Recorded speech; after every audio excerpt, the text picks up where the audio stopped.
वंदना कृष्ण जी वंदना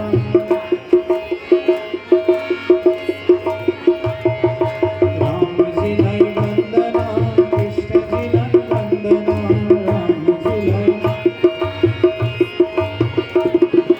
बार बार वंदना हजार बार वंदना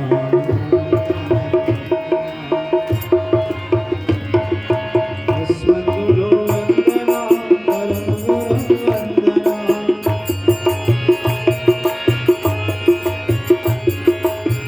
सर्वगुरो वंदना रामानुज वंदना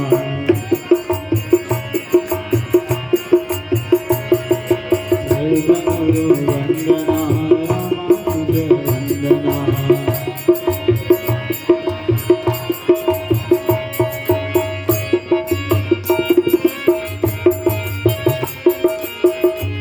वंदना रिपु वंदना कारिष्ण वंदना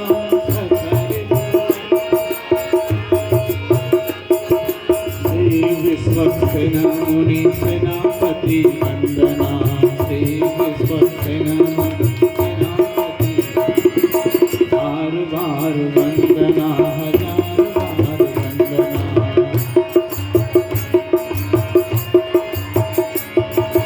अंजना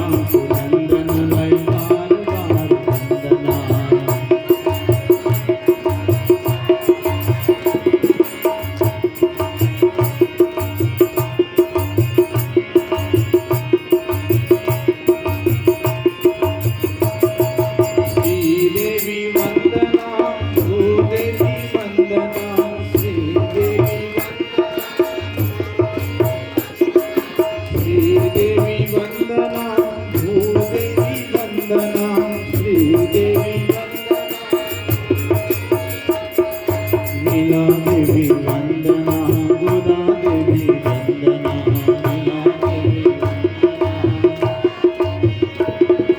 नीला देवी वंदना गोदा देवी वंदना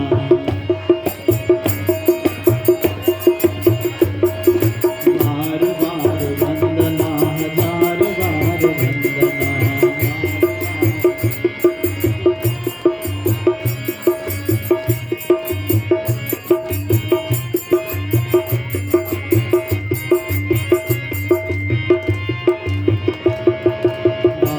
बार वंदना हजार बार वंदना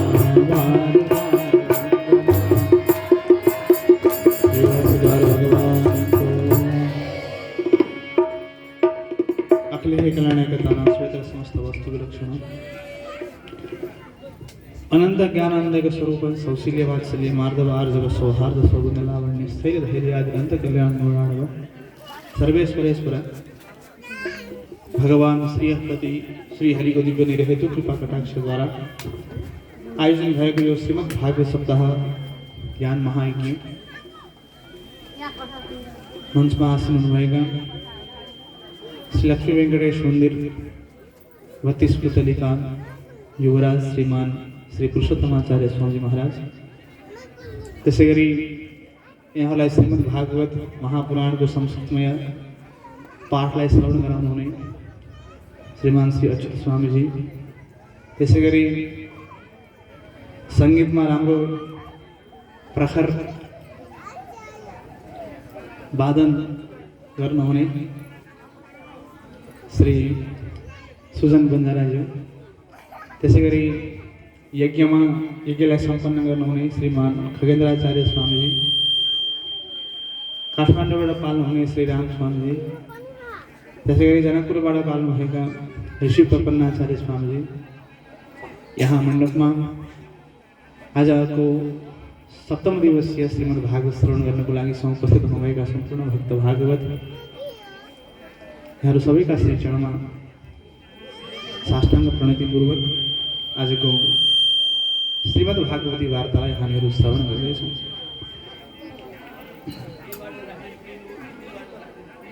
रुक्मिणीजीको विवाह पश्चात कुण्डिनपुरमा प्रवेश नगर्ने यस्तो शर्तमा बहिनी फर्काएर ल्याउँछु भनेर रुक्मी गयो। भगवान्सँग युद्ध भयो, भगवान्ले बाँधिदिनु भयो, पराजित भएर आयो, घोषघट नाङ्गरी नगर भएर बस्यो। भगवानको रुक्मिणीजीबाट साक्षात् कामदेवको अंशको रूपमा प्रद्युम्नले अवतार लियो। सुतिका गृहबाट सम्बरासुरले हरण गरेर लिएर गयो। रतिले हुर्काउने बढाउने कार्य गरिन्। नारदजीले प्रद्युम्नजीको स्वरूप बताइदिनु भयो, तिम्रा पति हुन् सेवा गर। छोटो समयमा नै प्रद्युम्नजी बढ्नुभयो र रतिले नै सिकाए कि महामाया विद्याद्वारा सम्रासुरको वध गरेर द्वारका प्रस्थान। अगाडि सूर्यको भक्त थियो सत्राजित, सेमन्तक मणि थियो जसले 8 भार सुन दिन्थ्यो। यो मणि भएको ठाउँमा कुनै किसिमको व्याधि, सर्पको भय, दुःख, भोकमरी इत्यादि लाग्दैन थियो। मणिमा सबैको इच्छा हुन लाग्यो, चाहना हुन लाग्यो। एक दिन सत्राजितको भाइ प्रसेन मणि लिएर गएको थियो। सिंहले मार्दियो जङ्गलमा। सिंहलाई भालुले मारेर मणि लिएर गएर आफ्नो छोरीले खेल्न दियो। तर त्यो मणिको दोष भने सभामा जाँदा भगवान् कृष्णले मणि चाहिँ यहीँ राख, प्रजालाई कष्ट, आफ्नो ज्यान धरापमा पर्न सक्छ, अमूल्य वस्तु राख्नुहुन्न, प्रजाले यहीँ छोडेर जाऊ भनेर भगवान्ले एक शब्द बोल्नु भएको थियो। त्यही शब्दलाई आधार मानेर उसले भगवान्लाई मणि चोर दोष लगायो। भगवान् मणिको खोजीमा जानुभयो, जाम्बवानको गुफामा पुग्नुभयो। छोरीलाई खेल्न दिएको थियो मणि, जाम्बवानसँग युद्ध गर्नुभयो। भगवान्ले पराजित गराएर मणि लिएर आएर जामगतिका साथमा भगवान्ले विवाह गर्नु। लज्जित हुँदै सत्राजितले मैले मणि चोर दोष लगाएँ भगवान्लाई, यसको प्रायश्चित के होला भनेर विचार गरेर आफ्नो छोरी सत्यभामाको विवाह भगवान्सँग गरिदिनु भयो। श्री भक्तवत्सल भगवानको पुनः अक्रूर कृतकर घरमा मिलेर शतधनुवालाई उचाले। शतधनुवाले गएर सत्राजितको वध गरे र मणि भने अक्रूरजीले लिएर राख्नु। भगवान् कृष्ण आउनुभयो, शतधनुवालाई वध गर्नुभयो, मणि भेटिएन। अक्रूरजी काशीमा जब प्रवेश गर्नुभएको थियो, मणि लिएर भयङ्कर वर्षा भयो। अक्रूरजीको पिताजीको साथमा काशी नरेशको पुत्रको विवाह भयो। अक्रूरजीलाई बोलाउन पठाइयो। अक्रूरजी आउनुभयो। सभामा भगवान्ले अक्रूरजीबाट मणि निकालेर सबैलाई देखाइदिनु भयो र मणि तपाईँहरू जस्तै योग्य पुरुषले राख्नुहोस्, तर यसको फल चाहिँ हामीलाई दिनुहोस् भनेर उहाँले छोडिदिनु। अगाडि इन्द्रप्रस्थ भगवान् सभा हुनुभएको थियो। यमुनाको तटमा एक कालिन्दी तपस्या गरेर बसेकी थिइन्। अर्जुनजीले भेटाउनु भयो, गएर सोध्नु भयो भगवान्लाई पति प्राप्त गराउनु लागि बसेकी हुँ भनेपछि कालिन्दीका साथमा भगवान्को विवाह भयो। यिनी सूर्यकी पुत्री थिए। कालिन्दीका साथमा भगवान्को विवाह भयो। अर्का विन्द र अनुविन्द नाम गरेका राजा थिए, दुर्योधनका वशमा भएका। उनीहरूकी बहिनी थिइन् जसलाई मित्रविन्दा हुनुहुन्थ्यो। मित्रविन्दाको पनि विवाह भगवान् श्रीकृष्णका साथमा भयो। त्यसै गरी नग्नजित नाम गरेका राजा हुनुहुन्थ्यो, उहाँकी छोरी हुनुहुन्थ्यो नाग्नजित, जसलाई सत्या पनि भनिन्छ, नीलादेवी पनि भनिन्छ। 7वटा भयङ्कर भयङ्कर विशाल वृषभहरू थिए। उनीहरूलाई वशमा पारेर भगवान्ले नीलादेवीका साथमा विवाह गर्नुभयो। धेरै धेरै वैभवका साथमा उनले विधान गरेका छन् भगवान्ले। अगाडि सुतकीर्तिकी कीर्ति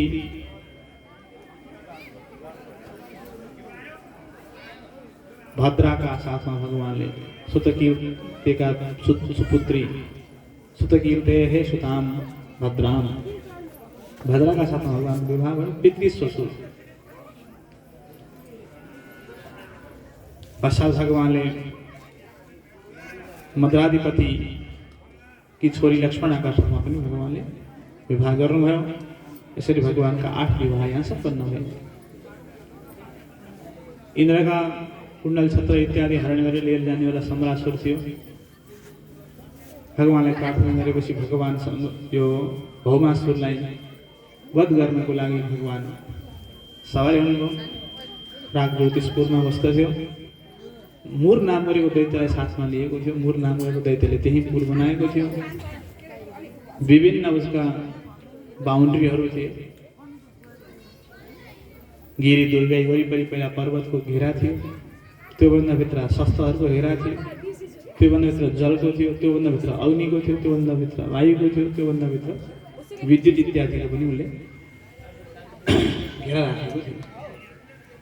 भगवानले सबके ध्वंस गराएर भित्र जानुभयो र भौमासुरका मुरारीलाई मुर नाम गरेको दैत्यलाई वध गर्नुभयो। यही मुर नाम गरेको दैत्यलाई वध गरेको हुनाले भगवानलाई के भनिन्छ?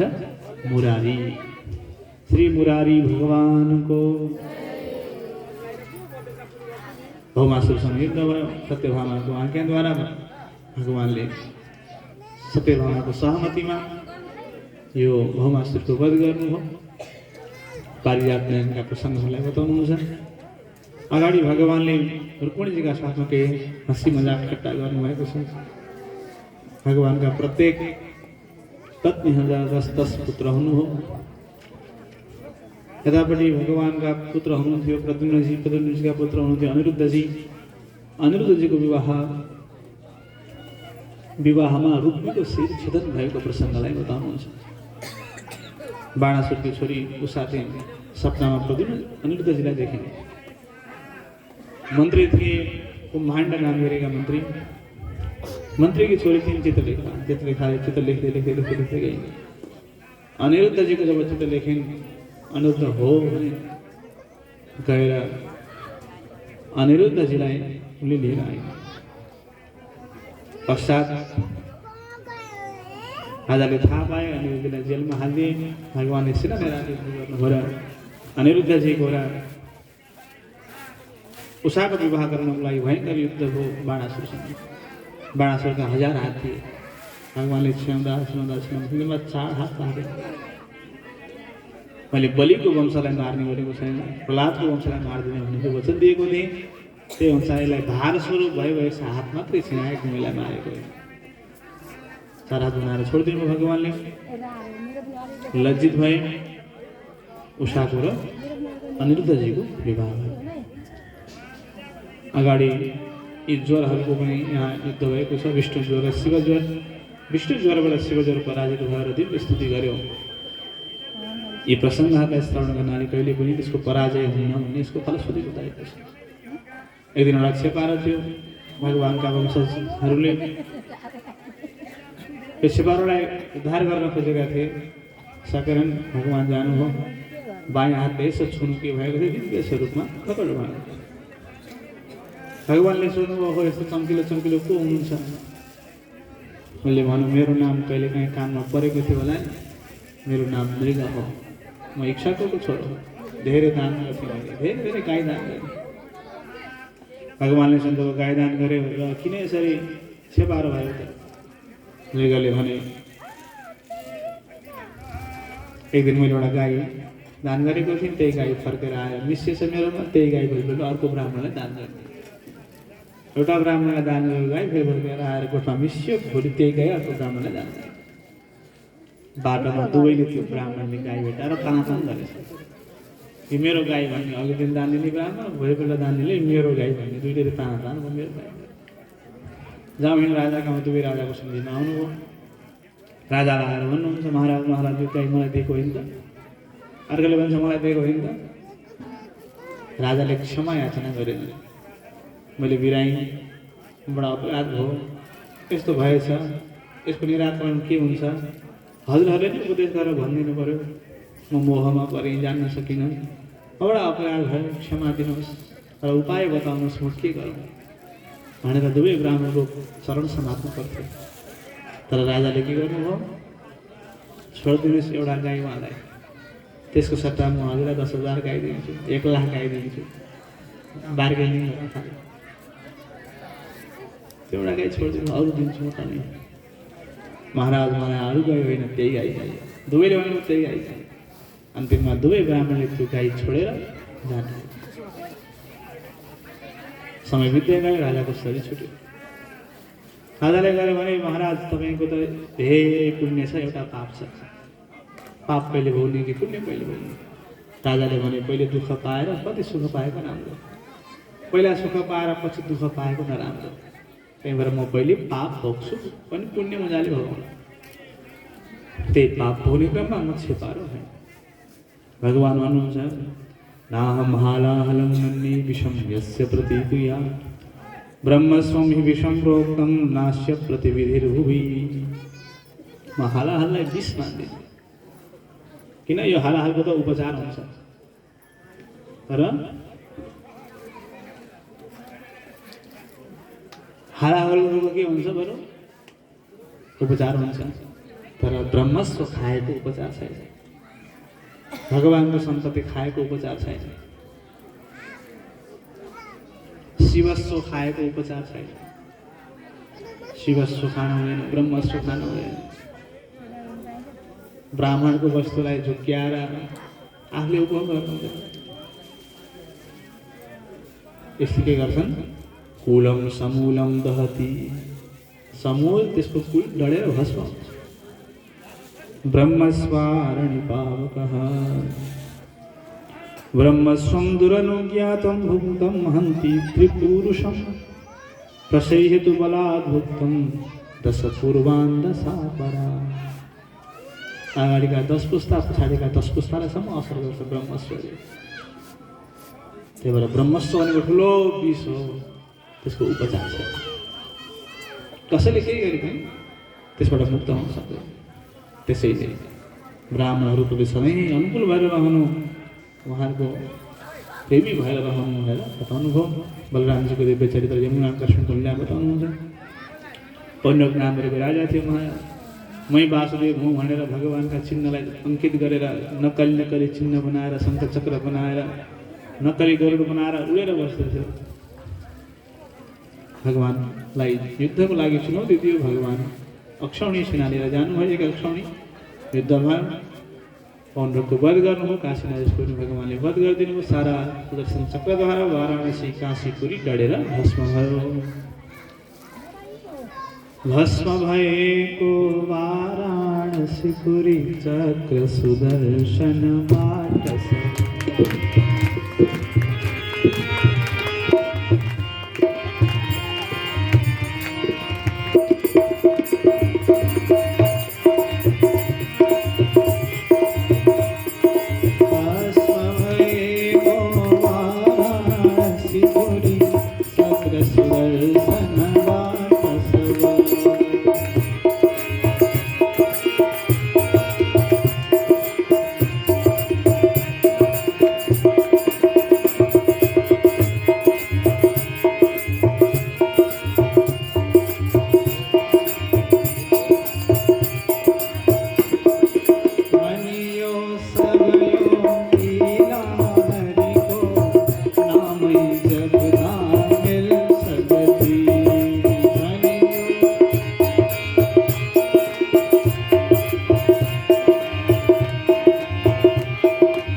वाराणसीपुरी चक्र सुदर्शनले ढडेको हुनाले, सुदर्शन भगवानको अङ्कन भएको हुनाले, त्यही भएर काशीमा मर्यो भने मुक्ति मिल्ने भनेको। काशीमा मर्न काशी जाने भन्थे। किन त्यो काशीपुरी सबै सुदर्शन भगवानको चक्रले अङ्कित भएको हुनाले काशीमा मर्नाले मुक्ति भयो। त्यस्तै यहाँ पनि आफ्ना बाहुबलमा सुदर्शन चक्रलाई धारण गरियो भने काशी जानु परेन, आफ्नै शरीर काशी भयो। अनि जहाँ मरे पनि जहाँ गए पनि जस्तो अवस्थामा भए पनि उसको मोक्ष हुन्छ। त्यसैले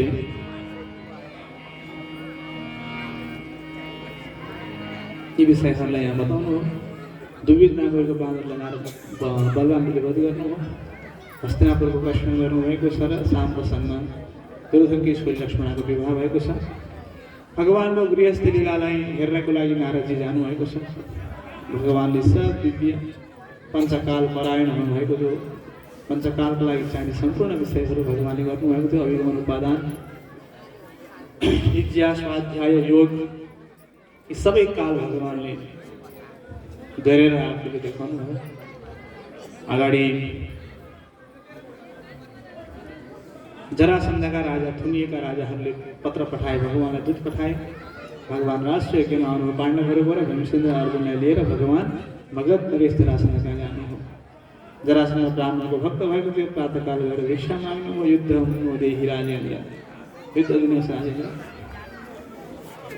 म ब्राह्मणसँग युद्ध गर्दिनँ भने हामी क्षत्रिय हौँ।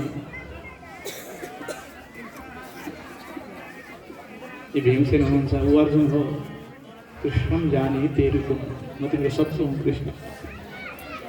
भीमसेनका साथमा युद्ध भयो। भीमसेनले जरासन्धको वध गर्नुभयो र सारा थुनिएका राजाहरूलाई बन्धनमुक्त गराइयो। सब राजाहरू मिलेर भगवानलाई स्तुति गरे। कृष्णाय वासुदेवाय हरये परमात्मने प्रणतक्लेशनाशाय गोविन्दाय नमो नमः।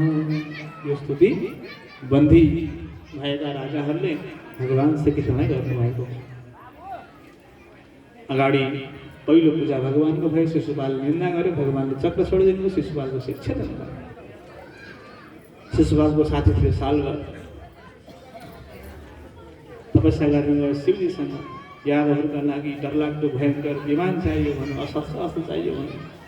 शिवजीले दिनुभयो। त्यही विमानमा चढेर द्वारकामा आक्रमण गर्यो। प्रद्युम्नजीले युद्ध गर्नुभयो। सालभरको गदा प्रहार गरेर प्रद्युम्नको छाती चिरियो, रगतका धाराहरू बगे। सारथीले तत्काल भगाएर लिएर जानु। बेहोस हुनुभएको थियो प्रद्युम्नजी। पछि होस आएर यसो हेर्दा त अन्त राम राम राम, ए सारथी के गरेको? हाम्रो कुलकुलमा कसरी नगरेको काम गर्यो? न यदूनां कुले जात श्रूयते रणविच्युत बिना मत्क्लीव चित्तेन सुतेन प्राप्त किल्बिषा। म क्लीव चित्त भएको, म मात्र यसरी भागेँ। मेरो कुलको मैले मर्यादालाई राख्न सकिनँ। मलाई त्यही मर्न दिएको भए हुन्थ्यो भन्नुभयो प्रद्युम्नले। तर रणभूमिबाट भाग्नु हुँदैन थियो। सारथीले भन्नुभयो, हजुरको धर्म के हो त्यो हजुर जान्नुहुन्छ, मैले मेरो धर्म पुरा गरेको। सारथीलाई रथीले बसाउनु पर्छ, रथीलाई सारथीले बसाउनु पर्छ। सुतः कृच्छगतं रक्षेत् रथिनं सारथिं रथी। फेरि आउनुभयो, युद्ध गर्नुभयो। भगवानलाई सङ्केत हुन लाग्यो। भगवान आउनुभयो। आज सालभरको वध गर्नुभयो भगवानले। अगाडि गएर विदुरथहरूको पनि वध भयो। बल्ल हामीले तीर्थयात्रा गर्ने क्रममा नैमिषारण्यमा सुतजीको श्री शोधन गरिदिनु। ब्रह्महत्या लाग्यो।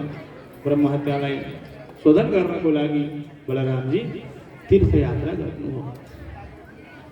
दिव्यदेश यात्रा गरियो भनेदेखि ब्रह्महत्या अनेक थरीका पापहरू जति छन् ती सब नष्ट हुन्छ। दिव्यदेश यात्रा कहाँ जानुभयो? द्रविडेषु महापुण्यं दृष्ट्वा त्रिं वेङ्कटं प्रभुः। द्रविडेषु महापुण्यम, द्रविड देशमा सबभन्दा पुण्य क्षेत्र वेङ्कटेश भगवानको दर्शन गर्नुभयो। श्रीरङ्गाख्यं महापुण्यम, श्रीरङ्गाख्यम श्रीरङ्गम जानुभयो। रङ्गनाथ भगवानको दर्शन गर्नुभयो। यत्र सन्निहितो हरिः, श्रीरङ्गममा भगवान सधैँ बस्नु। भगवानको निवास सधैँ छ, आज पनि छ, हिजो पनि छ, भोलि पनि छ। मथुरा यति मात्र होइन, कृतमालां ताम्रपर्णिं मलयं च कुलाचलं। कृतमाला भनेको श्रीविल्लीपुत्र, श्री धन्वीनगर। यहाँ गएर वटपत्र साई भगवानको दर्शन, विष्णुचित्त आलवारको दर्शन। त्यहाँ तीनवटा दिव्य देश छन् र एक अभिमान क्षेत्रका माथि वटपत्र साई भगवानको र यता रङ्गनाथ भगवान र गोदामाजी र गरुडजी बराबर आसनमा रहनुभएको, एकै आसनमा रहनुभएको यस्तो दर्शन त्यहाँ हुँदछ। ताम्रपर्णी नदीको किनारमा आदि केशव आदिनाथ भगवानको दर्शन र त्यहाँ सदगोप सूर्यको अवतार। यस्ता पवित्र पवित्र स्थानहरूमा यात्रा गर्नुभयो बलरामजीले र पवित्र हुनुभयो। यतापट्टि सुदामाजीको चरित्र बताइन्छ। अगाडि गएर सूर्यग्रहणमा सबैको मिलन भएको प्रसङ्गलाई बताउनुहुन्छ र भगवानले देवकी आमाका मरेका सम्पूर्ण 6 पुत्रलाई ल्याएर दिनुहुन्छ र अर्जुनजीले सुभद्रालाई हरण गरेको प्रसङ्ग पनि बताउनुभयो। भगवान जनक विदेहराज जनकका र सुत्दै ब्राह्मणका एकैचोटि जानुभयो भन्ने प्रसङ्ग पनि बताइयो र अन्तिममा वेदहरूले भगवानलाई स्तुति गरेको वेदस्तुतिको दिव्य चरित्र बताउनुहुन्छ। अगाडि राजाले सोध्नुभयो देवासुर मनुष्येषु ये भजन्ति शिवं शिवं प्रायस्ते धनिनो भोजानतु लक्ष्म्यापतिं हरे। देव असुर मनुष्यहरूमा शिवजीको भजन गर्नेवाला धनी हुन्छन्, लक्ष्मीपतिका हुँदैनन् किन?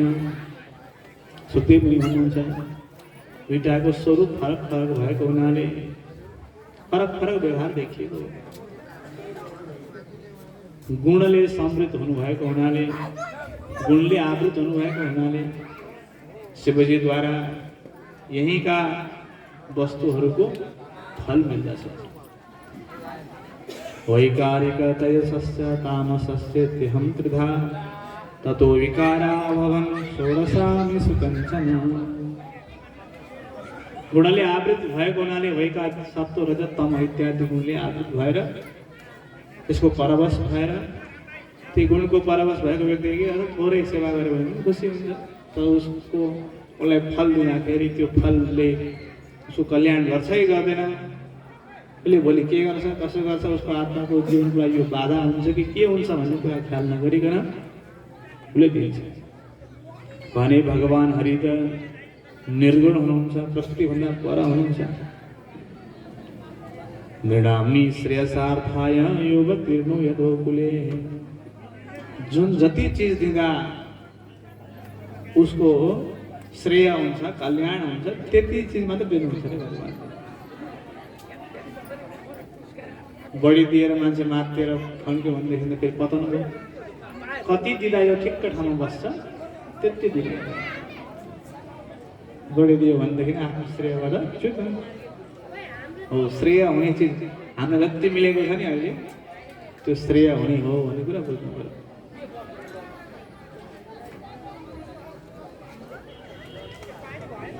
यसै विषयमा एक वृकासुरको इतिहास बताउनुहुन्छ। तपस्या गर्ने भएको शिवजीको प्रसन्न भएर शिवजीले दर्शन दिनुभयो पार्वतीको साथमा। वृकासुरले यसो हेरेर शिवजीलाई देख्यो पार्वती आँखा गएछ, यो शिवलाई मार्न पाए पार्वतीसँग बिगार्न पाइन्थ्यो भनेर त्यस्तो मनमा आएछ। अन्तर्यामी नभएको हुनाले मनमा भएको कुरा बोल्न सक्नु भएन शिवजीले। भगवान त अन्तर्यामी हुनुहुन्छ, भित्र के सोचेर पूजा गर्यो यसले मलाई भने थाहा हुन्छ। तर शिवजीलाई के भयो, मेरी पत्नी पार्वतीमा यसले आँखा लगाइरहेछ, मेरी पत्नी पार्वतीलाई विवाह गर्न खोजेको छ भने थाहा पाउनु भएन अन्तर्यामी नभएको कारणले। त्यही भएर अरू देवताहरूको सेवा पूजा आराधनामा प्रत्यक्ष त्रुटि हो भने दोष लाग्छ। भगवानको सेवा आराधनामा प्रत्यक्ष त्रुटि भयो भने पनि दोष लाग्दैन, किन मनको कुरा बुझ्नु भएको। विष्णवे नमः भन्नुपर्ने ठाउँमा विष्णाय नमः भन्यो भने त्यसलाई उत्ति फल हो। विष्णवे नमः भन्ने र विष्णाय नमः भन्नेलाई उत्ति फल हो बराबर। किन? अन्तर्यामी भएर। यसले भन्न खोजेको त विष्णवे नमः हो, के गर्नु पढेको छैन, अलिक पुगेको छैन, जान्दैन, विष्णवे नमः भन्नुपर्ने विष्णाय नमः भन्छ।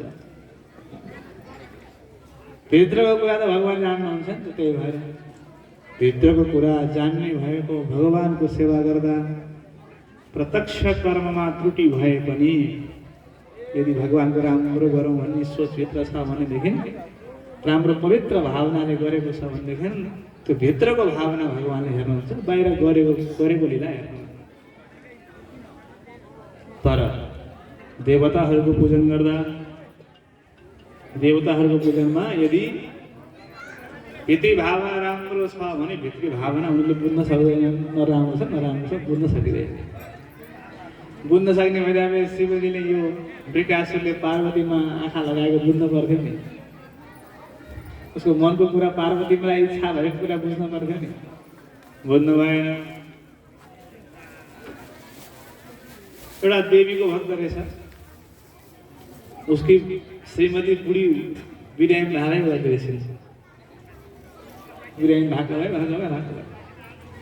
गुरु कहाँ गएछ, गुरुजी गुरुजी मेरी श्रीमती धेरै बिरामी भइरही, केही मन्त्र छैन सिकाइदिनु न। लैजाऊ त्यसो भए एउटा मन्त्र छ, जप भार्याम रक्षतु भैरवी, हे भैरवी मेरी पत्नीको रक्षा गर भन्ने मन्त्र सिकाइदिनु। लेख्नुपर्छ कि बाबु भने पर्दैन आइगयो नि, ल यही जप है 108 ल भनेर फर्केर आयो। देवीको ठुलो फोटो राख्यो, अगाडि बस्यो, पानी अचायो, माला लियो, देवीको पूजा आराधना गरेर अगाडि बसेर पनेटीमा हात जोडेर भन्छ भार्याम रक्षतु भैरवी भन्नुपर्ने ठाउँमा भन्छ के भार्याम भक्षतु भैरवी भन्न लागेछ। भार्याम भक्षतु भैरवी, भार्याम रक्षतु भनेको मेरी पत्नीलाई रक्षा गर, भार्याम भक्षतु भनेको मेरी पत्नीलाई खाइदेऊ भने अर्थ लाग्यो। अब मन्त्र आइहाल्छ नि, भनौँ भार्याम भक्षतु भैरवी भन्दो रहेछ है सत्तै। देवीलाई शङ्का भयो बा, के हो यो त भार्याम भक्षतु भैरवी भन्छ बा, मेरी बुढीलाई खाइदेऊ भन्छ होइन। गल्ती भएर भन्यो कि भनौँ भने 108 भन्छ, बिहानै भन्छ बेलुकै भन्छ मेरी पत्नीलाई खाइदेऊ। 1 महिना भयो। 1 महिना जपेपछि देवीले विचार गर्नुभएछ, यसलाई बुढी बिरामी भएर हैरान भएछ क्यारे, बरु लैदेऊ आनन्दै हुन्छ भने अब खालि बिरामी मागे गरेको बुढी श्रीमती बरु भार्याम भक्षतु भैरवी उठा लो इसको भने अब देवी इसको उठा लो, ज्यादा बिमार पड़ती है भनेर धेरै बिरामी भइरहेको थियो, बरु उठाइदियो आनन्दै हुन्छ भनेर खाइदियो भने होला भनेर 1 महिनापछि भैरवीले उसकी पत्नीको प्राणान्त गरिदिन्। डङ्गरमै हाहाकार भयो, आइपुगे गुरु कहाँ के हो मेरी पत्नीको रक्षा हुन्छ भनेको त पति ढले, के मन्त्र जप्यौ तिमीले? त्यही मन्त्र तपाईँले सिकाएको हुन्छ भन त, भार्याम भक्षतु भैरवी। ल अनि खाइदियो भनेपछि खान्न त, रक्षा गर भन्नु पर्थ्यो नि। उसले भन्यो ती कस्ता देवता हुन् त मनको कुरा नबुझ्ने, बुझ्नु पर्दैन, भावना बुझ्नु पर्दैन। त्यही भएर वासुदेवे भगवती भक्ति योग प्रयोजित, भगवान वासुदेवमा मात्रै मनको भक्तिको कनेक्सन हुन सक्छ। भित्री भावना बुझ्ने भगवान मात्रै हुन्छ, अरू कसैले भित्री भावना नबुझ्ने भएको हुनाले भगवानको सेवा गर्न सजिलो छ। यो प्रकाशले तपस्या गर्यो, प्रसन्न हुनुभयो। शिवजीले भन्नु वर माग, यसो पार्वतीतिर हेरे, पार्वतीले हरण गरेर भनेपछि के वर माग्न गएको थियो त्यहाँ पछि अर्कै बुद्धि आयो, जसको शिरमा हात राख्नु त्यो डढेर भस्म होस्। तथास्तु ओम ओम ओम वर मिल्यो मिल्यो बाबु। अब त हात यसो ल्याएछ शिवजीपट्टि, शिवजी पर झन् वरपर ए के हो रहेछ तिमीले दिएको वरदान राखिरहेको हेरौ न, के चेक गरौँ ल्याउ न शिवले त भनेर शिवजीले पो लड्न खोज्छ। आफैले वरदान दिएको आफै टाप भाग्नु, त्यहाँबाट पहाड फोरेर निस्किनु हो, त्यसैलाई हलेसी महादेव पहाड फोरेर निस्किनु, त्यहाँ भाग्नु हो शिवजी। लखड्दै गयो लङ्गमारीको आउँछ, भाग आफैले वरदान दिएको आफै भाग्नु, भाग्दै जानु हो, भगवानको शरणागति गर्नु। हे भगवान रक्षा गर्नुहोस्, तत्काल भगवान सानो बटु बामन भनेर प्रकट हुनुभयो। ए साकुने एकछिन पख न, कहाँ पुगेको भनेपछि उसले भने मलाई पुछेको छैन सुधाको एकछिन बस न, के हो तिमीलाई? उसले भन्यो शिवजीले भर्खर मलाई वरदान दिनुभएको छ, त्यो वरदान लाग्छ कि लाग्दैन भनेर मैले परीक्षा गर्दैछु शिवजीलाई। बामन बटु बामनले भन्नुभयो ए तिमीलाई थाहा नै होइन, शिवजी दिएको वरदान लाग्दैन। दक्षको श्रापले गर्दा शिवजीले दिएको वरदान लाग्दैन। तिमी वरदान हो अनुभवको पछि लाग्यो? नलाग्ने भए त्यो किन भएको त? वरदान लाग्ने थिएन भने त तिमी बसिरहन्थ्यो नि, मैले हात लाग्दा भाग्यो नि त। उसलाई थाहा थिएन कि मस्त आनन्दमा मैले बिहा वरदान लाग्छ भन्ने भएर भाग्यो नि। त उसका जान गर्दैन, हामी आफै चेक गर्न सक्छौँ वरदान लाग्छ लाग्दैन भन्ने कुरो। कसरी हातमा दिइरहन्छ, तातो आयो भने छोडिदेऊ, आएन भने लायो भने थाहा ल भने हातमा दिइराख। सोध्नु भगवान्ले तातो आयो छैन, अलिकति झार त हल्का है, धेरै नझार, यस्तो झार तातो आयो बिस्तार झार त तल तातो आयो छैन, तातो आयो छैन, हल्का झार है। अब अलिकति आयो तातो छैन, आयो छैन, राख्यो के हुन्न, झ्याप्पा राख भस्म भयो। श्री भक्तवत्सल भगवानको मरेपछि नाम छोडेर गयो भस्मासुर, भस्मासुर भयो। त्यो हुनाले हे परीक्षित, भगवान नै कल्याण गर्न सक्ने वरदान दिए त भगवान नै भन्ने विषयलाई बताउनु हो। सरस्वती नदीका किनारमा सारा ऋषिहरूलाई शङ्का हो, ब्रह्मा विष्णु महेशमा को ठुलो भनेर। कोही ब्रह्मा विष्णु महेश एकै हो भन्छन्, बराबर उही हो भन्छन्। कोही होइन होइन शिव ठुलो भन्छन्, कोही ब्रह्मा ठुलो भन्छन्, कोही विष्णु ठुलो भन्छन्। भृगु ऋषिलाई परीक्षा गर्न पठाइयो। भृगु ऋषि परीक्षक भएर जानुभयो, ब्रह्मलोक जानुभयो। ब्रह्माजी आसन छोडेर तल बस्नुभएको रहेछ, गएर ब्रह्माजीको आसनमा बस्नुभयो। यसो हेर्नु आसनमा बस्यो भन्दा आँखा तर्नु थाल्नु,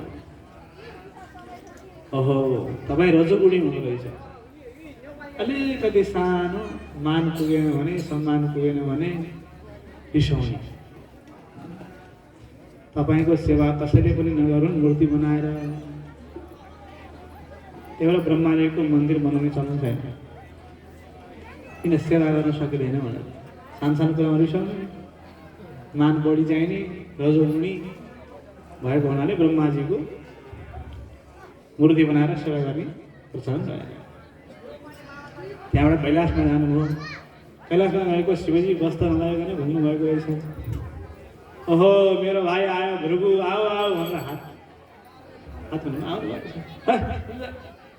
मलाई सुन्छ भन्नुभयो भृगु ऋषिले।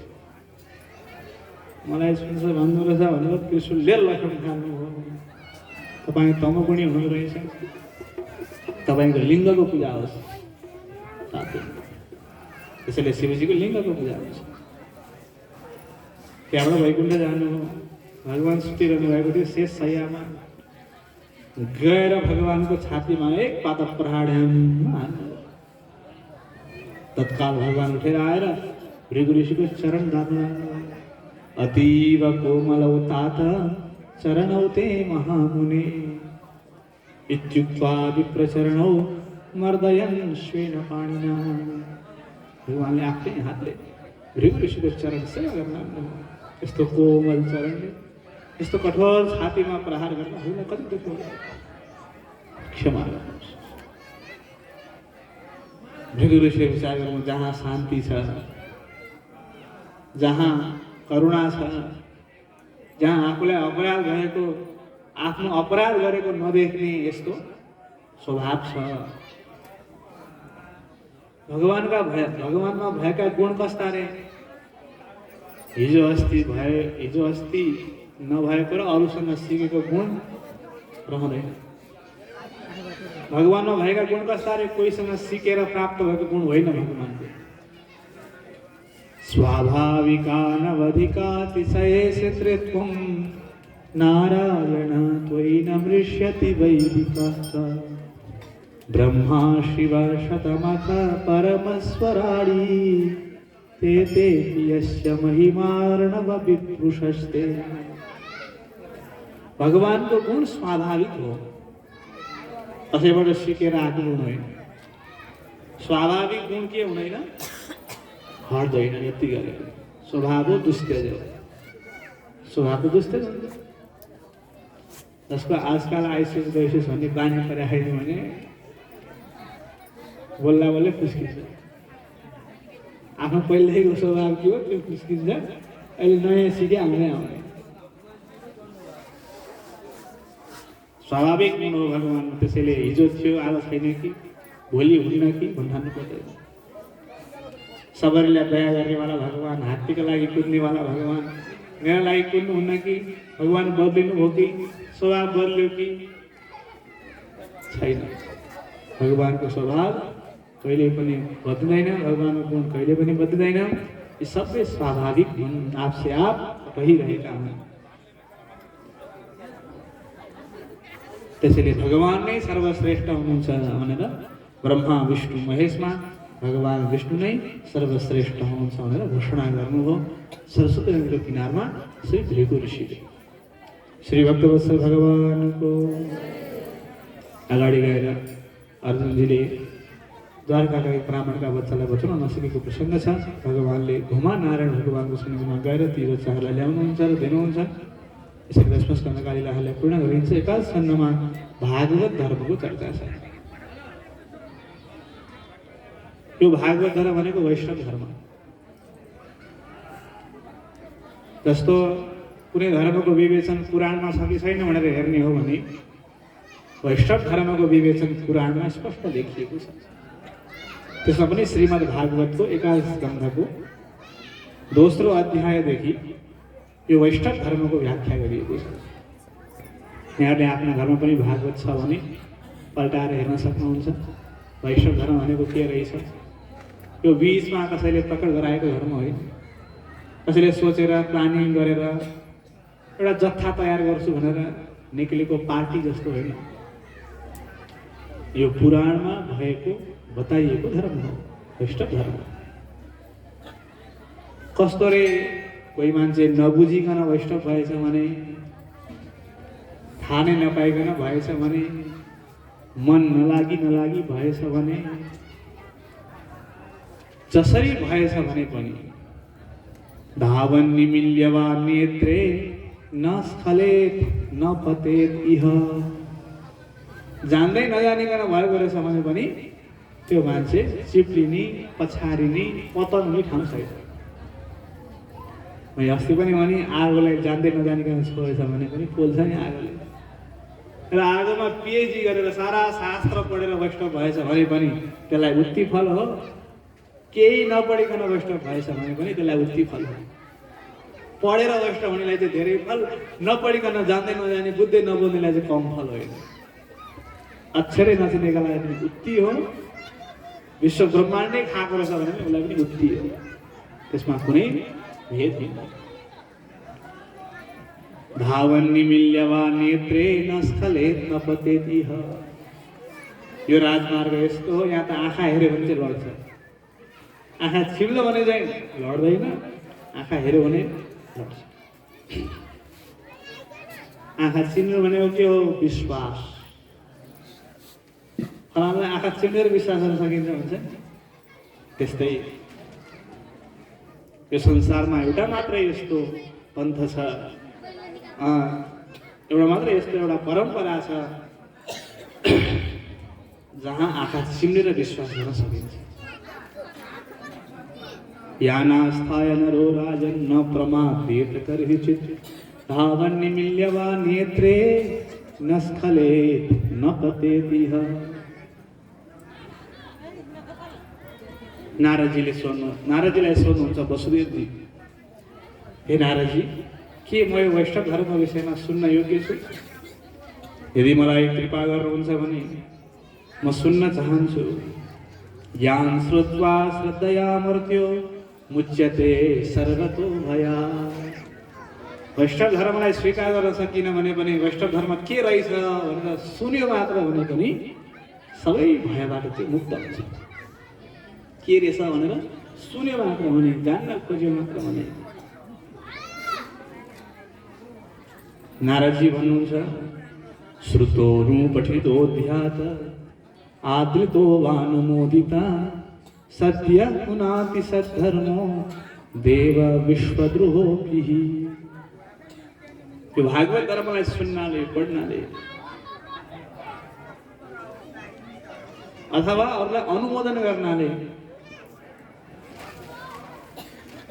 यसको विषयमा चिन्तन गर्नाले त्यो व्यक्ति तत्काल पवित्र हुन्छ, तत्काल पवित्र हुन्छ। जनकजीलाई नवयोगेश्वरहरूले बताउनु भएको यो विषय हजुरले मलाई स्मरण गराइदिनु भयो। नवयोगेश्वरहरूले जनकजीलाई बताउनु भएको वैष्णव धर्मको विषयमा बताउँछु, सुन्नुहोस्। दुर्लभो मानुषो देहो देहिनां क्षणभङ्गुरा तत्रापि दुर्लभं मन्ये वैकुण्ठ प्रिय दर्शनम्। त्यो मनुष्य जो एकदम दुर्लभ छ, त्यसमा पनि एकैछिनमा सकिया जस्तो लाग्छ। अस्ति भर्खर जन्मे जस्तो लाग्छ, बुढो भइसक्यो, सकिन लाग्यो। अब कहाँ पुगिन्छ होला? यसो आकाशमा विचार गरौँ त, कहाँ जाने होला? के गति हुन्छ होला? यस्तै शरीर फेरि पाइन्छ कि पाइँदैन होला? कहाँ गइन्छ होला?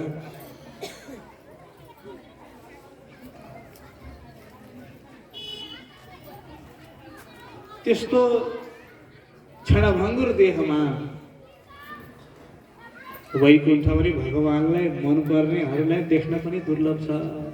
त्यति सानो समयमा भगवानलाई मनपर्ने वैकुण्ठ प्रिय दर्शन, वैकुण्ठलाई प्रिय लाग्ने वैकुण्ठ प्रियहरूको दर्शन झन् दुर्लभ छ। आध्यात्मिक क्षेम भनेको के हो? इमर्जेन्सी उपचार, कल्याणको लागि। ओपिडीमा त धाइरहनु पर्यो, लाइन बस्नु पर्यो, पालो आउनु पर्यो, रोग भन्नु पर्यो, औषध खाएर हेर भन्छ, गयो खाएर हेऱ्यो, फलोअपमा जानु पर्यो। अनि गर्दा गर्दा गर्दा गर्दा गर्दा गर्दा गर्दा खै त रोगै पत्ता लाग्दैन। इमर्जेन्सी उपचारमा गएर डाक्टर एकैचोटि के हुने भने डाक्टरले गरिदिन सक्छ। इमर्जेन्सी उपचार के हो? कविले भन्नु हो इमर्जेन्सी उपचार भनेको सुन्नुहोस्। शृण्वन् सुभद्राणि रथाङ्गपाणेर्जन्मानि कर्माणि च यानि लोके गीतानि नामानि तदर्थकानि गायन् विलज्जो विचरेत् असङ्गः। पहिलो कुरा भनेको तल्ला घरले के भन्ला, माथला घरले के भन्ला, छोराछोरीले के भन्लान्, बुढाले के भन्लान्, हजुरबाले के भन्लान्, नातिले के भन्ला, अर्कोले के भन्ला भनेर सोच्दा सोच्दै सोच्दा सोच्दै आफ्नो जीवन सक्नु भएन। के हो राम्रो वस्तुलाई ग्रहण गर्नु। प्रपद्यमानस्य यथास्नतस्य तुष्टि पुष्टिः शुद्धपायो भाषण। जसरी भोग लागेको व्यक्तिले भोजनलाई प्राप्त गर्यो भने अभाउने, भोग हराउने, आनन्द आउने एकैचोटि हुन्छ। त्यस्तै प्रकारले भगवानको चरणारविन्दलाई समातेको व्यक्तिले भक्ति, ज्ञान, वैराग्य सब विषयलाई एकैचोटि प्राप्त गर्छ। भक्ति भनेको भगवानको चरण समाउनु हो। ज्ञान भने जति ज्ञान गरे पनि भगवानको चरण समाउनु नै ज्ञान हो। वैराग्य भनेको पनि अरू कुरा सबैलाई छोडेर भगवानको चरण समाउनु भने वैराग्य हो। त्यसैले हे महाराज सुन्नुहोस्, भगवानका वैष्णवहरूमा भागवत भनेको व्यवहार गरिन्छ। जसले यो संसारमा भएका सारा जीवलाई भगवानको स्वरूपको रूपमा दर्शन गर्छ भने त्यो उत्तम भागवत हो। सबैले आफ्नो सम्झिन्छ भने त्यो वैष्णवहरूमध्ये उत्तम वैष्णव हो। त्यो पनि मेरो आफ्नो हो, त्यो पनि मेरो आफ्नो हो। सारा जति छन् यो चिन्तय सर्वम चिदचित रूपम चित अचित सब भगवानदेखि बाहेक परका कोही पनि छैनन् भनेर सबैलाई आफ्नो मान्ने त्यो चाहिँ उत्तम वैष्णव।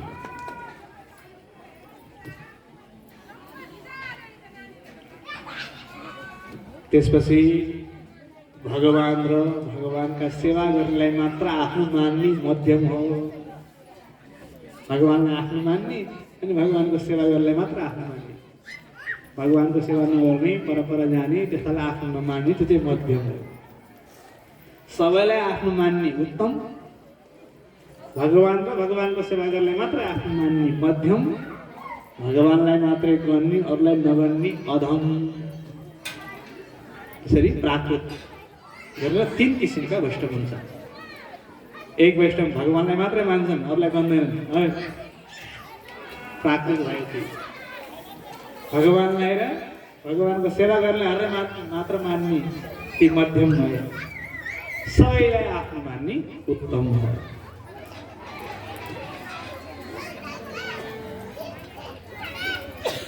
त्रिभुवन मोहे तवेप्य कुण्ठ स्मृतिरजितात्मसुरादिभिर्विज्ञात् न चलति भगवत्पदारविन्दात् लवनिमिषार्थमपि स वैष्णवाग्र्यः।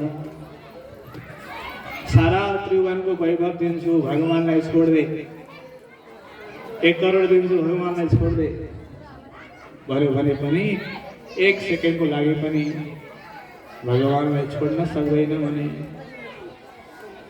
भगवानको चरणारविन्दबाट 1 सेकेन्ड तलमाथि गर्दैन भने त्यो नै अग्रगण्य वैष्णव हो। लवनिमिषार्धमपि स वैष्णवाग्र्यः। वैष्णव अग्र्य, वैष्णव अग्रगण्य। विसृजति हृदयं नयस्य साक्षात्।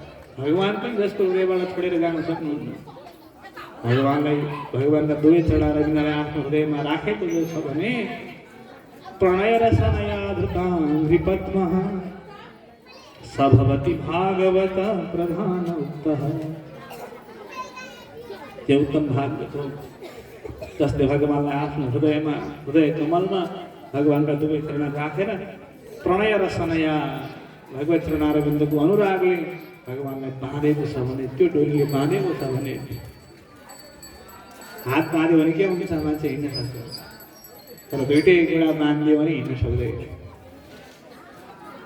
त्यस्तै प्रकारले भगवानको हातको सेवा अरूको सेवा गर्यो भनेदेखि त्यो कुरालाई पुरा नगरिकन हिँड्न सक्ने सम्भावना हुन्छ। तर कोही मान्छेलाई आफ्नो कुरा मनाउनु छ, उसका 2टै कुरा च्याप्प समातेर बस्दियो भनेदेखि उसले भनेको कुरा पुरा नगरी हिँड्न पाइने। त्यही भएर चरणौ शरणं प्रपद्ये। एउटा कुरा मात्रै समात्यो भने पनि लथार्दै लान्छ, भनेको कुरा पुरा गर्दैन। तर 2टै च्याप्प बलियोसँग समाइदियो भने उसले भनेको कुरा के हो त्यो पुरा नगरी हिँड्ने ठाउँ रहँदैन। त्यस्तै प्रकारले त्यही भएर भगवान भन्नुहुन्छ मलाई रक्षक मान्ने होइन है, मलाई रक्षक मान्ने त म कुरा नसुनी हिँड्न सक्छु। कसलाई मानौ त? चरणौ शरणं प्रपद्ये। मेरो चरणलाई मान, मभन्दा दयालु छ त्यो। त्यसलाई समात्ने बित्तिकै उसले आफ्नो के इच्छा हो त्यो कुरालाई दिन्छ। त्यसैले म रक्षक होइन, मेरो चरण रक्षक हो। त्यो हुनाले प्रणय रसनया धृताङ्घ्रिपद्मः स भवति भागवत प्रधान उक्तः। भगवानका चरणारविन्दमा अनुराग राख्ने, भगवानको चरणलाई समात्ने, भगवानको यो चरणको यो वैभवलाई थाहा पाउने नै के हो? उत्तम भागवत हो, उत्तम वैष्णव। भगवान विष्णुको स्वरूप कस्तो छ बताइदिनुहोस्। मैले सुन्दछु त्यो भगवानको माया छ रे, भगवानलाई प्राप्त गर्न नदिने।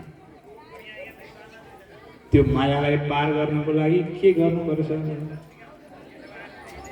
तस्मात् गुरुं प्रपद्येत जिज्ञासु श्रेय उत्तम। त्यो मायालाई पार गर्ने एउटै उपाय छ, तस्मात् गुरुं प्रपद्येत, गुरुको शरणागति गर्नु, जिज्ञासु बन्नु। शब्द ब्रह्म र शब्द ब्रह्म भनेको वेद र भगवान दुवैमा राम्रो निष्णात भएको, दुवैको आराधना गर्नेवाला, दुवैको चिन्तन गर्नेवाला, दुवैको सेवा गर्नेवाला, त्यस्तो गुरुको सन्निधिमा गएर तत्र भागवतान् धर्मान् शिक्षेत, त्यहाँ बसेर भागवत धर्मको शिक्षा दिने, के गर्नुपर्ने कसो गर्नुपर्ने अनुभव गर्ने, जसद्वारा भगवान प्रसन्न हुनुहुन्छ। मायानुवृत्त्यायैः तुष्येदात्मात्मदो हरिः, जसद्वारा भगवान त्यो जीवद्वारा प्रसन्न हुनुहुन्छ। दारान् सुखान् गृहान् प्राणान् यत्परस्मै निवेदनम् एवं कृष्णात्मनाथेषु मनुष्येषु च सौहृदम्। हे परीक्षित, प्रबुद्धजीले भन्दै हुनुहुन्छ, आफू मात्र होइन, सब मिलेर गर्नु। पति पत्नी छोरा छोरी बुहारी सबै घर परिवार सबै मिलेर भगवानको सेवा गर्नु। परस्परमा भगवानका पावन यशहरूलाई गाउनु, कहिले आफूले सुनाउनु, कहिले छोरालाई सुनाउनु, कहिले नातिनीलाई सुनाउनु, सबैलाई सुनाउने अवसर दिनु, एक्लै नगर्नु। पाले पालो तिमी पढ, तिमी पढ, तिमी पढ, सबैलाई दिनु, सबैलाई अनुभव गराउनु।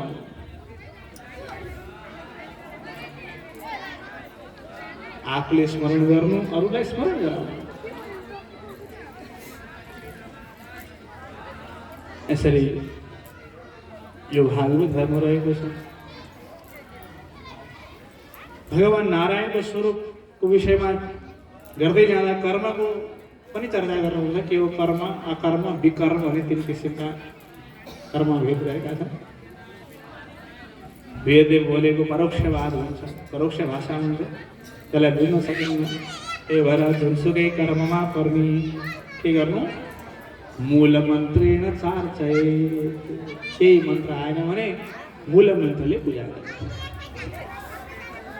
हृदयादिभिः कृतन्यासो मूल मन्त्रेण चार्चयेत्। मूल मन्त्रद्वारा प्रार्थना पूजा के गर्नु छ, केही आएन भने त्यही मूल मन्त्र भन्नु, सबै कुरा गर्नु। यसरी कर्ममा कुनै कर्मको बन्धन हुँदैन। कर्म अकर्म विकर्म के हो भन्ने जान्न परेन, एकैचोटि मूल मन्त्रद्वारा सेवा गर्ने यस्तो भावना लियो, त्यसको अर्थलाई जानियो भने सबै कुरा व्यवस्थित हुन्छ। यसरी यदि यो मनुष्य शरीर पाएर भगवानको शरणारविन्द रक्षक मानिएन भने के हुन्छ, न भजन्त्यवजानन्ति स्थानात् भ्रष्टा पतन्त्यध। अहिले भएको ऐश्वर्य जति पनि अल्पकालीन हुँदैन। अहिले भएको जस्तो समृद्धि अर्को जन्ममा मिल्दैन। योभन्दा तल्लोमा जानुपर्छ। कि कुकुर हुनु पर्यो, कि बाँदर हुनु पर्यो, कि भैँसी हुनु पर्यो, कि बाख्रा हुनु पर्यो। त्यस्तो भएर आफ्नो जीवनलाई बिताउनु पर्यो। तल तल तल तल तल तल तल तल तल जाने। त्यो त धेरै माथिको जीवन हो मनुष्य जीवन। योभन्दा अब अर्कोपालि जन्म लिँदा योभन्दा तल तल तल तल तल। त्यसैले दूरे हरिकथा केचित् दूरे चाच्युत कीर्तन स्त्रिय शूद्रालयश्चैव तेनुकम्प्या भवादृशा। भगवानले यी विषयहरू सुखदेव मुनिले परीक्षित राजालाई बताउनुहुन्छ र भन्नुहुन्छ, भगवानको सत्यत्रता द्वापर कलीमा भिन्न भिन्न स्वरूप आराधना गरिन्छ। सत्ययुगमा भगवान शुक्ल वर्णको हुनुहुन्थ्यो, वल्कलाम्बरलाई धारण गर्नुभएको थियो, कमण्डलु बोक्नुहुन्थ्यो, दण्ड बोक्नुहुन्थ्यो। तपस्या गरेर ऋषिहरूले सेवा गर्नुहुन्थ्यो। सम भनेको मनलाई बसमा राखेर तम भनेको इन्द्रियलाई बसमा राखेर तपस्या गरेर भगवानको सेवा गर्नुहुन्छ। त्रेतायुगमा भगवानको यज्ञ पुरुषको अवतार भयो। स्वाहा स्वाहा यज्ञ गरेर भगवानको सेवा हुन्थ्यो। द्वापर युगमा भगवानको श्याम वर्ण भयो। भगवानको दिव्य मङ्गल विग्रह बनाएर भगवानको सेवा पूजा आराधनाद्वारा भगवानको सेवा हुन्थ्यो। कलियुगमा भगवानको कृष्ण वर्ण भयो। त्यही भएर कलियुगमा कालो भगवानको पूजा गर्नुपर्छ। कालो भनेको के हो? शालिग्राम भगवान कालो। तो मन्दिरमा बनाएका मूर्तिहरू पनि के हुनुपर्छ? कालो हुनुपर्छ। सेतो मूर्ति राख्ने, टल्किने मूर्ति बनाउने। कलियुगमा होइन, कलियुगमा के चाहिन्छ? कालो चाहिन्छ। कृष्ण वर्णम तुषा कृष्णम साङ्गोपाङ पाङ्गास्त्र पार्षदम। कालो हुनुपर्छ भगवान। कालो भगवानको सेवा गर्ने हो कलियुगमा। अनि के मन्त्रले पूजा गरे नि भगवानलाई? हेयं सदा परिभवग्नमभीष्टदोहं तीर्थास्पदं शिववीरिं चिनुतं शरण्यं कृत्यार्तिहं प्रणतपालभवाब्धिपोतं वन्दे महापुरुषते चरणारविन्दम्। त्यक्त्वा सुदुष्टजसुरेप्सितराज्यलक्ष्मीं धर्मिष्ठ आर्यवचसा यदगाधरण्यं मायामृगं दयितयेक्षितमन्वधावद् वन्दे महापुरुषते चरणारविन्दम्। द्विमन्त्रद्वारा भगवानलाई बताऊ। कलियुगमा भगवानको कसरी यजन गर्नुपर्छ, कसरी भक्ति गर्नुपर्छ, कसरी सेवा गर्नुपर्छ भन्ने कुरा कलियुगी जनहरूले नजानेको हुनाले सत्य आदि गरिएका युगहरूमा अवतार लिने महापुरुषहरूले विचार गर्नुभयो। कलियुगका मान्छेले भगवानको आराधना गर्न जानेनन्। हामी कलियुगमा अवतार लिएर हे परीक्षित, ती सत्य त्रेता इत्यादि युगहरूमा अवतार लिने महापुरुषहरू कलियुगमा अवतार लिएर जन्मिएर भगवानको भजन, भगवानको आराधना, भगवानको सेवा कसरी गर्नुपर्ने, हाम्रो स्वरूप के हो भन्ने कुरालाई सिकाउनको लागि उहाँहरू जन्म लिएर आउनुहुन्छ। परीक्षितले सोध्नुभयो कहाँ हुनुहुन्छ? मैले भेट्छु कि त? ठेगाना लेखिदिन पाए हुन्थ्यो। म त मरिहाल्छु 7 दिनमा, मैले भेट्दिनँ होला। म मरि भने पनि पछि कलियुगका जनहरूलाई उनीहरूले उहाँहरूको खोजी गर्छन् यो ठाउँमा हुनुहुन्छ भनेपछि। हे सुखदेव मुनि कृपा होस्, उहाँहरू कुन कुन ठाउँमा जन्मनु हुनेछ भनिदिनु पर्यो। यो संवाद त कलियुगको भर स्टार्टिङमा भएको हो नि। त्यही भएर भोलि पर्सि कहाँ कहाँ अवतार लिनुहुन्छ उहाँहरूले बताइदिनुपर्छ। सुन्नुहोस्, कृतादिषु प्रजा राजन् कला विच्छन्ति सम्भवं कलौ खलु भविष्यन्ति नारायण परायणाः। नारायण परायणहरू जन्मनु हुनेछ, भविष्य वचन छ यहाँ। जन्मनु हुनेछ, कहाँ जन्मनु हुनेछ? ठेगाना दिनु पर्यो। ठेगाना ल लेख परीक्षित। क्वचित् महाराज द्रविडेषु च भूरिशः। द्रविड देशमा धेरै धेरै अवतार लिनुहुनेछ। अन्त पनि कोही कोही कहाँ कहीँ लिनुहुनेछ, तर द्रविड देशमा धेरै लिनुहुनेछ अवतार। परीक्षितले सोध्नु, द्रविड देश भनेर भएन, अझै दिनु पर्यो क्या ठेगाना। त्यो देशभरि कहाँ खोज्नु जाने नि फेरि? अझै नजिकको ठेगाना चाहियो। रौतहट जिल्ला मात्र भनेर हुन्छ त? रौतहट जिल्लाका रामप्रसाद भनौँ भने कहाँ खोज्नु जाने? अब कहाँ रौतहट जिल्लाको रामप्रसाद? चन्द्रपुर 8 भन्यो भने, चन्द्रपुर 4 भन्यो भने बल्ल चन्द्रपुर 4 भन्यो। यस्तै प्रकारले द्रविड देश मात्र भनेर भएन, द्रविड देशको कहाँ हो ठेगाना दिनु। ताम्रपर्णी नदी यत्र कृतमाला पयस्विनी। जहाँ ताम्रपर्णी नदी बगेकी छिन्, ताम्रपर्णी नदीको किनारमा श्रीनगरिया महापुर्या ताम्रपर्ण्युत्तरे तटे सेत्यन्त्रिणी मृधान्यं श्री षठकोपाय मङ्गलम्। तामापुर नदीको किनारमा षठकोप सूरी भोलि अवतार लिनुहुनेछ कलियुगमा। उहाँले सिकाए अनुसारले गर्नु। अर्को पनि कहीँ छ कि ठेगाना? कृतमाला। कृतमाला कृतमालाको तटमा कृतमाला नदीको सन्निधिमा को हुनुहुन्छ? विष्णु चित्त आलवार गोदादेवी। विष्णु चित्त सूर्यले गोदामा कृतमाला नदीको सन्निधिमा अवतार लिनु। पयस्विनी पयस्विनी नदी क्षीर नदी। यस्तै प्रकारले कावेरी कावेरी श्रीरङ्गमको सन्धि जो कावेरी नदी छ, श्री बाणयोगी इत्यादि आलहरू त्यहाँ अवतार लिनु। महापुण्या प्रतीति च महानदी कुलशेखर आलवार। यसरी हाम्रो यस परम्परामा अवतार लिने आचार्यहरूको पहिले नै श्रीमद् भागवतमा भविष्यवाणी छ। यहाँ जन्मनु हुनेछ।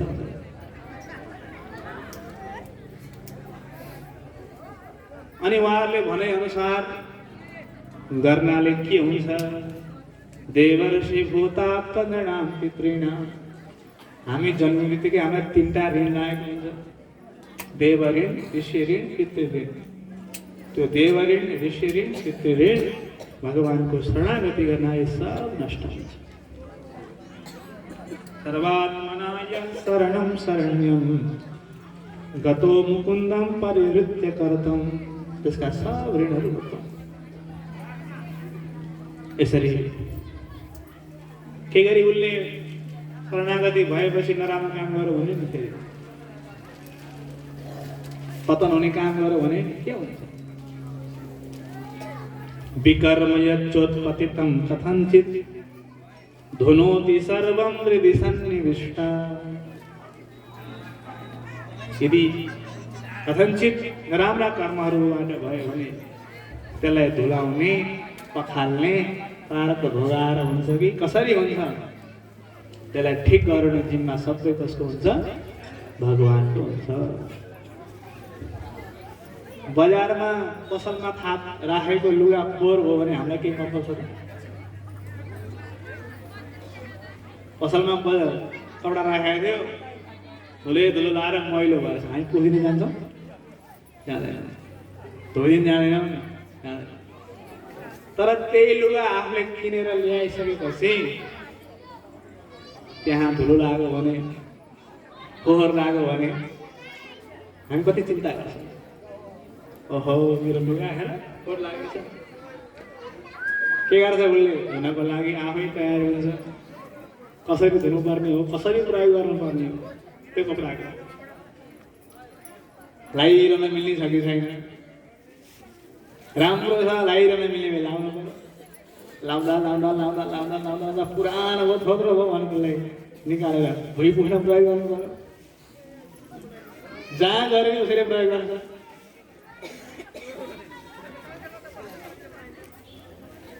व्यक्तिले लुगा किनिसकेपछि त्यो लुगामा लागेको फोहोर मैलो उसैले धोए जस्तै भगवानले पनि शरणागत भएको जीवको उसले गरेका राम्रा कर्महरूलाई कसरी बखाल्नुपर्छ, कसरी ठिक गर्नुपर्छ त्यो भगवानले नै सफा गर्नुहुन्छ। धुनोति सर्वं हृदि सन्निविष्ट। हृदयमा गएर बसेर त्यसलाई पखाल्ने कसरी योग्य बनाउनुपर्छ त्यो भगवानले गर्नुहुन्छ। त्यसैले यो भागवत धर्म, यो वैष्णव धर्मको व्याख्या यी 5 अध्यायमा गरिएको छ। यहाँ सूचना फेरि आएको छ। यहाँहरूमध्ये कोही संस्कृत विद्यालय अध्ययन गर्न चाहनुहुन्छ, बटुकहरूलाई पढाउन चाहनुहुन्छ भने काठमाडौँ 32 पोतली वेङ्कटेश भगवानको सन्निधिमा राम्रो विद्यालय स्वामीजीको सन्निधिमा पढाइ हुनेछ। र अहिले पनि त्यहाँ विद्यार्थीहरू केही छन्। यहाँ तपाईँलाई केही इच्छा भयो भने र यहाँहरूको सम्पर्कमा कोही हुनुहुन्छ भने विद्यालय खुला छ। यहाँले यहाँ चन्द्रनिगापुरमा हाम्रो शिव कोइरालाजीलाई पनि सम्पर्क गर्न सक्नुहुन्छ। इच्छुक कोही त्यस्तो हुनुहुन्छ भने अहिले त तत्काल संस्कृत मात्रै पढाउने भन्ने छ, तर उद्देश्य के छ भने संस्कृत मात्र होइन, अरू विषय पनि पढाउने, ती पढाएर तीबाट व्यक्तिलाई लोकसेवातिर पनि लडाउने। उसलाई 5-6 कक्षादेखि नै लोकसेवाको सम्बन्धी आइक्यूहरू के सामान्य ज्ञान इत्यादि सबै पढाउने, कम्प्युटरको टाइपिङदेखि लिएर अफिसको वर्क सबै कुरा त्यो सिकाउने। कोही लोकसेवातिर लड्छु जाहिर खान्छु भन्ने यस्तो इच्छा राख्नेहरूलाई लोकसेवातिर लडाइदिने, कोही साइन्स पढ्छु इन्जिनियरिङ पढ्छु भन्नेहरूलाई त्योतिर लगाइदिने। कसले कता जाने इच्छा राख्छ भने म संस्कृतै पढ्छु, संस्कृत प्रोफेसर हुन्छु भने नेपाल संस्कृत विश्वविद्यालयमा प्रोफेसरको लागि योग्य बनाउनको लागि उसलाई त्यही अनुसारको पढाइदिने। कथा वाचन गर्छु भन्नेलाई कथाहरू पढाइदिने, सङ्गीत सिक्छु भन्नेलाई सङ्गीत सिकाउने। केमा रुचि हुन्छ त्यही किसिमको विद्यालय पुरा गर्ने यस्तो सत्सङ्कल्पले यो अघि बढ्दैछ। अहिलेलाई भने संस्कृत मात्र पढ्दाखेरि पनि इङ्ग्लिस भाषा पनि पढाउने, इङ्ग्लिसमा पनि प्रवचन गर्न सक्ने बनाउने इत्यादि धेरै धेरै लक्ष्य लिएर स्वामीजीले राजस्थान विश्वविद्यालयको डिपार्टमेन्ट हेड भएर राजस्थान विश्वविद्यालयमा साहित्य विभागको एचओडी भन्छ नि हाम्रो यताको भाषामा, हेड अफ डिपार्टमेन्ट, त्यस्तो हेड अफ डिपार्टमेन्टको पदलाई स्वीकार गरेर त्यहाँ स्वामी पढाएर रहनुभएको थियो। यहाँ नेपाल आउने भनिसकेपछि उहाँका सारा विद्यापीठहरूले नेपाल किन जानु पर्यो, हजुरलाई हामी यहाँ राख्छौँ, यहाँ आउनुहोस्, चेन्नईमा यता राख्छौँ, यता राख्छौँ भनेर सबले जोड गर्नुभएको थियो।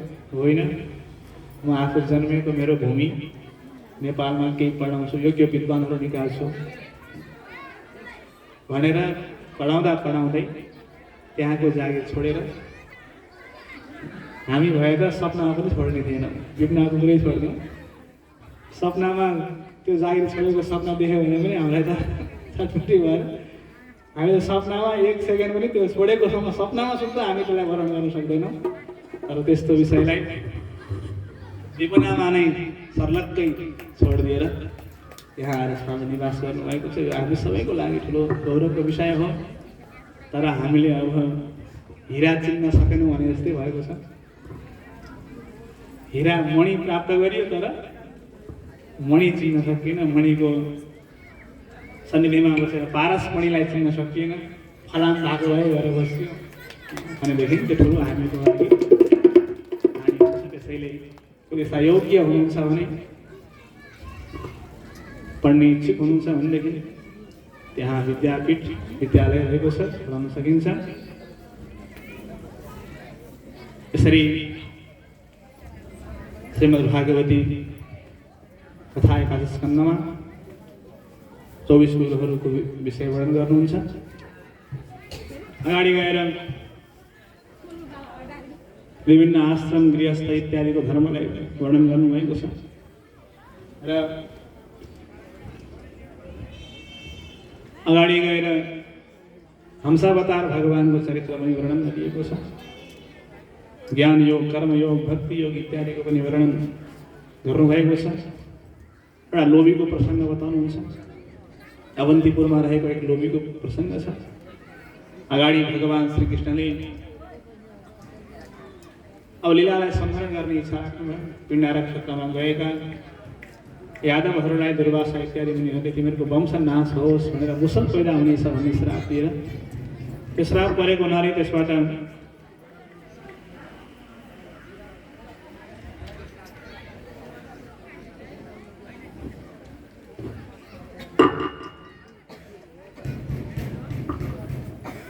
त्यसबाट बस्नको लागि जब चन्द्रमाको पनि कला उदय भएको प्रवास क्षेत्र रहेको छ त्यही जानु भन्ने भगवानले आदेश गर्नुभयो। सबै यादवहरू त्यहाँ जानु।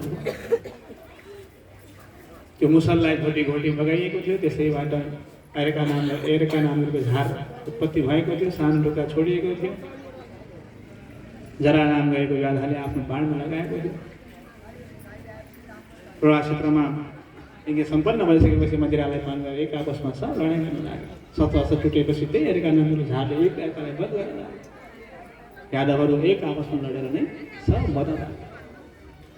भगवान एक पिप्पलको वृक्षमा बसेर उद्धवजीलाई राम्रो ज्ञान दिएर उद्धवजीलाई वधिक आसनतर्फ पुस्तक प्रस्थान गराउनु भयो र यहीँ बस्नु भएको थियो। जरानाथको व्याधाले बाण छोडिदियो, भगवानको चरणमा लाग्यो। मृग मारी भनेर दौडी दौड्दै आएर व्याधाले हेरेको हेर्दा त भगवानको चरणमा बाण लागेछ। ओहो ओहो, मैले हजुरलाई बाण प्रहार गरेँ, मेरो के गति होला? भगवानले भन्नु के गति होला? लजा विमानमा चढेर स्वर्ग जा। भगवानले विमानमा राखेर जरालाई स्वर्ग पठाइदिए। जरा स्वर्गतिर गए र भगवानले पनि आफ्नो प्रयाण गर्नुभयो। श्री कृष्णचन्द्र भगवानको भगवानले पर्वत गमन गर्नुभयो। त्यहीँदेखि कलियुग लाग्यो। द्वादशस्कन्धमा 13 अध्याय छन्। प्रारम्भमा कलियुगी राजाहरूको वर्णन छ। दोस्रो अध्यायमा कलियुगमा रहने धर्मको विषयमा वर्णन छ। 2 जनाको स्वीकृति भएपछि विवाह हुनेछ। ब्राह्मण क्षेत्रीय वैश्य शूद्र 4 जनाका कुमारलाई एकै ठाउँमा राख्यो भने छुट्याउन सकिँदैन। कुन ब्राह्मणको, कुन क्षेत्रीयको, कुन वैश्यको भने छुट्याउन सकिँदैन। किन अब ब्राह्मणले जनै छोडिदिइहाले, टुप्पी छोडिदिइहाले, केही बाँकी छैन, नचिन्ने नै हुन्छ, सबै उठ्दै हुन्छ। 20 वर्ष या 30 वर्षको आयु हुन्छ कलियुगमा।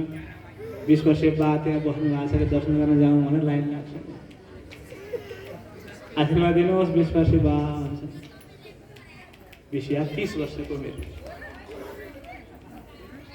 अत्याचार, धर्मको अत्याचार हुनेछन्, वैदिक धर्म नाश हुनेछन् र कल्कि अवतार भगवानले अवतार लिएर सारालाई नष्ट गराएर फेरि धर्मको पुनस्थापना गर्नु हुनेछ, प्रलय हुनेछ र सत्ययुग फेरि प्रारम्भ हुनेछ। मार्कण्डेय मुनिको दिव्य प्रसङ्गलाई बताएर अन्तिममा गएर श्रीमद् भागवतको सारांशलाई वर्णन गरेर श्रीमद् भागवतलाई पूर्ण गर्नुहुन्छ। श्रीमद् भगवान पदमा राखी सिर अर्चु अब संक्षेप भया।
नर बल को जन्म महा आदि सकट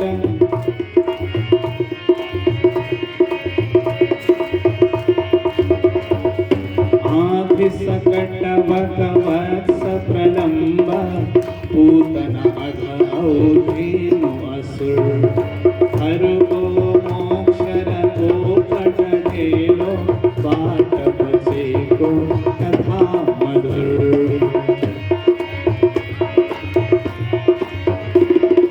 कालिय लीला चीर हरण द्विज पत्नी को प्रेम हनी गोवर्धन को लीला रासर शंख छोड़ को मरण बनी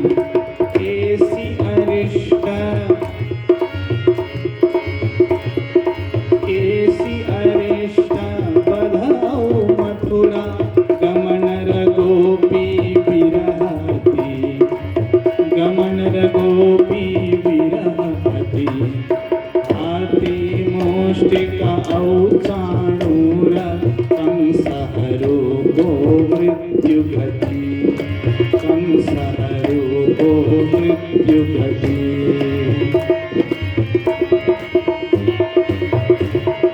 यवन मरण पछी पारी जात रुक्मिणी को हरण हनी बाणासुर संग युद्धर भौमा औ कन्या को वरण पनी दंतवक्र शिशुपालर पौम्र संवर विविधर साल्वपद पंचजनादि दैत्य समूह मोक्ष भये गोपुरासुर भस्म भये को वाराणसीपुरी चक सुदर्शन बाट सब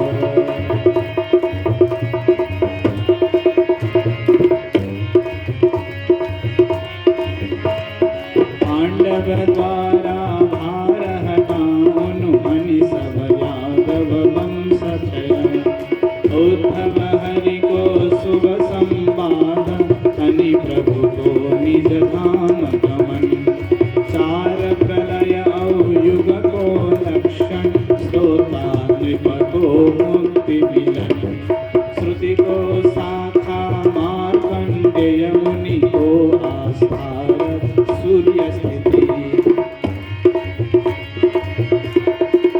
हनियो सबयो लीला हरि को नामई जब मिल सकती हनियो सबयो लीला हरि को नामई जब मिल सकती हसती हो अवगर्थ वचन क्यों झुंझुरी माँ छैन हरि सत्यति हो मंगल हो झुंझुरी माँ वत्स हरि ताम्रोते हो नूतन ते हो उत्सव ते हो पुण्य ते हो सोस्मि शोक समुद्र झुंझुरी माँ वत्स हरि झुंझुरी माँ छैन मुरारी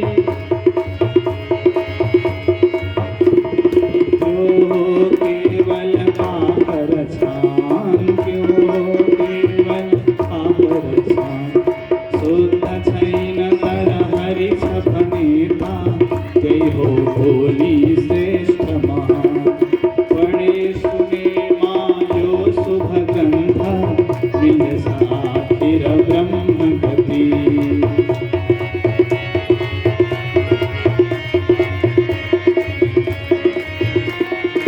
श्याम सनातन सत्य सुधा को चरण कमल मांगल सुनती चरण कमल मांगल सुनती आत्मा सुख मस्त भयेगा तर प्रभु लीला पाटती खींची दसले गंध बतायो ती सुख अवगण सुनती ती सुख अवगण सुनती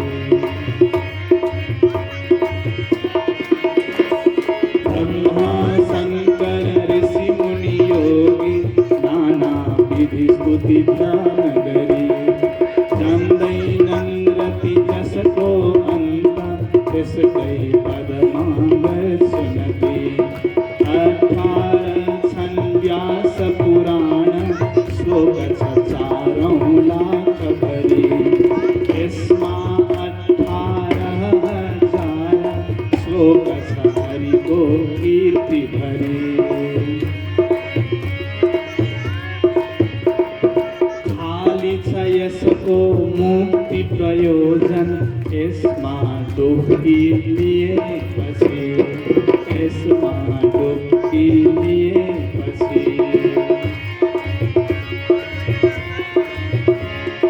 प्रेम अरुमा गुण सकैना सबमा श्रेष्ठ ग्रंथ यही सबमा श्रेष्ठ ग्रंथ जन्म जन्म अविचल भक्ति पाऊँ तिम्रो श्याम हरे ब्रह्म ज्योति अवगढ़ सुप्रणाम सुख पदमापन करछु हरे जस को नाम कीर्तन दरगा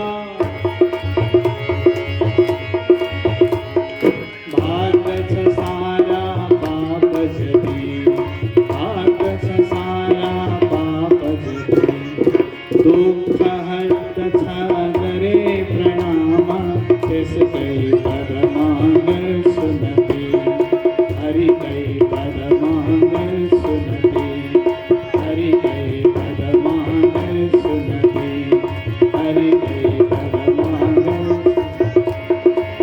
श्रीमद् भगवान को श्रीमद् भागवत महापुराण को आराम से संक्षिप्त में हमें जो श्रीमद् भागवती भाग श्रवण करो यहाँ सभी में भगवान दिव्य प्राप्त हो अब कई समय हमें श्री स्वामी महाराज को मुखारबाट के मंगला शासन श्रवण गरेर अनि तिल अर्चना त्यसपछि लाखवती इत्यादि कार्यलाई अगाडि बढाउनेछौँ केही समय स्वामीको मंगला शासनलाई श्रवण गर्नेछौँ श्री स्वामी महाराजले यो वाक्य स्थापना गर्दछौँ जय श्रीमन्नारायण